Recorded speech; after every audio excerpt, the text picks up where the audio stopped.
Hello बच्चों, I am अर्चना चौधरी। हम पढ़ रहे हैं क्लास 11th में chapter 8 cell the unit of life. ये चैप्टर लगभग पूरा हो गया है। इसमें आज लास्ट टॉपिक है micro bodies. Micro bodies, micro means छोटी छोटी। जो छोटी छोटी वेसिकल्स के रूप में जो स्ट्रक्चर होती हैं उन्हें बोलते हैं माइक्रो बॉडीज। और ये बनती है एंडोप्लाज्मिक रेटिकुलम से। इनमें कुछ एंजाइम्स फिल होते हैं। और एंडोप्लाज्मिक रेटिकुलम से भी मोस्टली स्मूथ एंडोप्लाज्मिक रेटिकुलम से। Many membrane-bound minute vesicles called microbodies that contain various enzymes are present in both plant and animals. ये प्लांट और एनिमल दोनों में मिलती हैं और छोटी छोटी वेसिकल्स के रूप में मिलती हैं। और ये मेम्ब्रेन बाउंड स्ट्रक्चर होती हैं। इनको बोलते हैं माइक्रोबॉडीज। एनसीईआरटी में बस इतना ही लिखा है। ये जो माइक्रोबॉडीज होती हैं 0.5 से लेकर 2.5 माइक्रोमीटर तक होती हैं।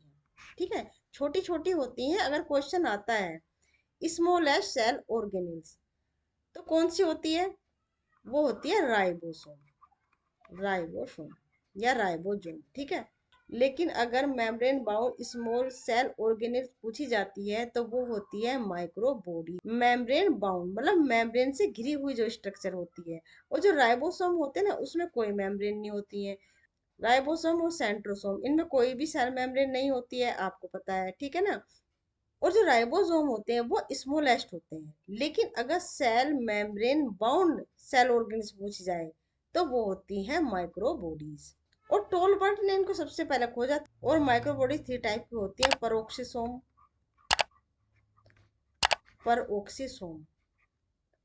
परोक्सिसोम मतलब जो H2O2 हाइड्रोजन पर ऑक्साइड के मेटाबॉलिज्म में भाग लेती हैं उनको कहते हैं परोक्सिसोम। ठीक है, और ये प्लांट और एनिमल दोनों में मिलती हैं। प्लांट एंड एनिमल दोनों में ये मिलती है।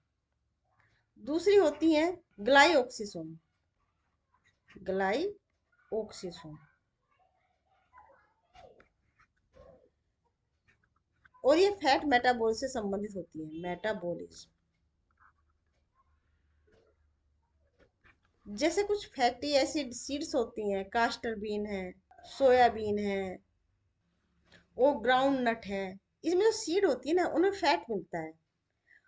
और चूंकि जो मेटाबॉलिज्म में हमेशा ही कार्बोहाइड्रेट यूज होता है, ये मेन फूड होता है, तो फैट को कन्वर्ट करना पड़ता है कार्बोहाइड्रेट में। ठीक है, तो ये फैट मेटाबॉलिज्म से संबंधित होती है, ओनली प्लांट्स में मिलती है। ओनली प्लांट्स में। तो वो कौन सी माइक्रोबॉडीज होती है जो सिर्फ प्लांट में मिलती है? वो होती है ग्लाइओक्सिसोम। और तीसरी होती है स्फेरोसोम। स्फेरो मतलब स्फेरिकल, जो गोल होती है।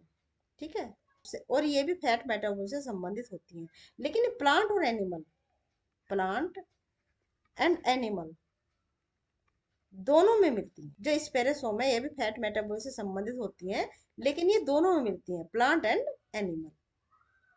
और जो इसकी स्फेरिकल स्ट्रक्चर है ना, गोल, वो सरफेस टेंशन की वजह से हो जाती है। जो फैट है ना, फैट इसको एक टेंशन प्रोवाइड करते हैं, जिसकी टेंशन की वजह से ये गोल हो जाती है। ठीक है, तो जो माइक्रोबॉडीज है 3 टाइप की होती है, प्रोक्सिसोम, ग्लाइसोसोम और स्फेरोसोम। जो प्रोक्सिसोम है वो H2O2 के मेटाबॉलिज्म से संबंधित होती है। हाइड्रोजन पर ऑक्साइड, H2O2 मतलब हाइड्रोजन पर ऑक्साइड, जो बहुत ही टॉक्सिक होता है। मतलब जितने भी हार्मफुल केमिकल आ जाते हैं ना बॉडी के अंदर, वो H2O2 की वजह से वो किल हो जाते, उनको खत्म कर दिया जाता है ना। तो ग्लाइऑक्सिसोम दूसरे होते हैं। ग्लाइऑक्सिसोम जो फैट मेटाबॉलिज्म से संबंधित होते हैं और ओनली प्लांट से मिलते हैं। तीसरे होते हैं स्पेरोसोम, जो गोल होते हैं और ये भी फैट मेटाबॉलिज्म से संबंधित होते हैं। जो स्पेरोसोम है वो एनिमल एंड प्लांट दोनों में मिलते हैं, जबकि जो ग्लाइसोसोम है केवल प्लांट में मिलते हैं। तो ये था माइक्रोबॉडीज पे एक छोटा सा टॉपिक। और याद रखना, जो माइक्रोबॉडीज हैं जनरली स्मूथ एंडोप्लाज्मिक रेटिकुलम से बनते हैं। ठीक है, तो इसके साथ ही जो चैप्टर है cell unit of the life आज खत्म होता है। अगर आपको ये वीडियो पसंद आई है तो चैनल को लाइक शेयर सब्सक्राइब करना ना भूलें। सब्सक्राइब जरूर कर दिया करें बच्चे। ठीक है, ये मेरा न्यू चैनल है। इसमें कुछ क्वेश्चंस हैं ऑब्जेक्ट टाइप, उसको आज हम सोल्व करते हैं। उम्मीद करती हूँ कि आपके सभी क्वेश्चंस ठीक होंगे। क्वेश्चन फर्स्ट है, which of the following is not correct? जो करेक्ट नहीं है Robert Brown discovered the cell. Second है Schleiden and Schwann formulated the cell theory. तीसरा है Virchow explain that cell are formed from pre existing cell. D है a unicellular organism carries out its life activities within a single membrane. तो कौन सा करेक्ट नहीं है? Option A Robert Brown discovered the cell. Cell की खोज किसने की थी? रॉबर्ट हुक ने। रॉबर्ट हुक ने इन 1665 रॉबर्ट ब्राउन ने न्यूक्लियस की खोज की थी। तो option A is right. Question 2, new cell generate from bacterial fermentation, B regeneration of old cell, C pre existing cell, D abiotic material. Option C right, pre existing cell. ये बताया था Virchow ने सबसे पहले। Question 3, match the following. Column first से column second match करना है। Christie किसमें मिलती है? सिस्टर्नी किसमें मिलती है? और थाइलेकोइड्स क्या होता है? सेकंड कॉलम है, ए है flat membrane sac in stroma, second infolding in mitochondria, third disc shape sac in Golgi apparatus. तो जो क्रिस्टी है ये मिलती है माइटोकॉन्ड्रिया में। माइटोकॉन्ड्रिया की जो इनर मेम्ब्रेन होती है ना, फोल्ड लाइक स्ट्रक्चर बनाती है ऐसे, जो फोल्ड होते हैं ना, इनको बोलते हैं क्रिस्टी। दूसरा है सिस्टर्नी। गोल्जी बॉडी में जो ट्यूब लाइक स्ट्रक्चर है ना, जो एक दूसरे के पैरेलल होती हैं और स्टेक लाइक स्ट्रक्चर बनाती हैं, इस एक को बोलते हैं सिस्टर्नी।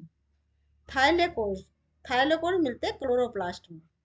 जो इसकी इनर मेम्ब्रेन है, डबल मेम्ब्रेन होता है ना क्लोरोप्लास्ट, जिसकी इनर मेम्ब्रेन है ये वेसिकल्स के रूप में टूटती है और ऐसे फ्लैटेंड स्ट्रक्चर बनाती है ट्यूब लाइक, और एक दूसरे के ऊपर ये ऐसे अटैच होते हैं। इनके एक ही स्ट्रक्चर बोलते हैं थाइलेकोइड। तो मैच करते हैं क्रिस्टी।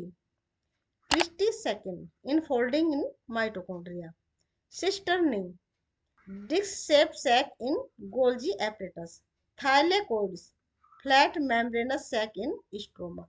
स्ट्रोमा बोलते हैं जो क्लोरोप्लास्ट के अंदर जो फ्लूइड प्रेजेंट होता है ना, ये उसको बोलते हैं स्ट्रोमा। तो ये मैच हो गया। Question 4, which of the following is correct. इसमें से ठीक कौन सा है? Option A cells of all living organs have a nucleus. Option B both animal and plant cell have a well defined cell wall. Option C, in prokaryotes there are no membrane bound organelles. Option D, cells are formed de novo from abiotic material. तो किसमें correct कौन सा है? C is right.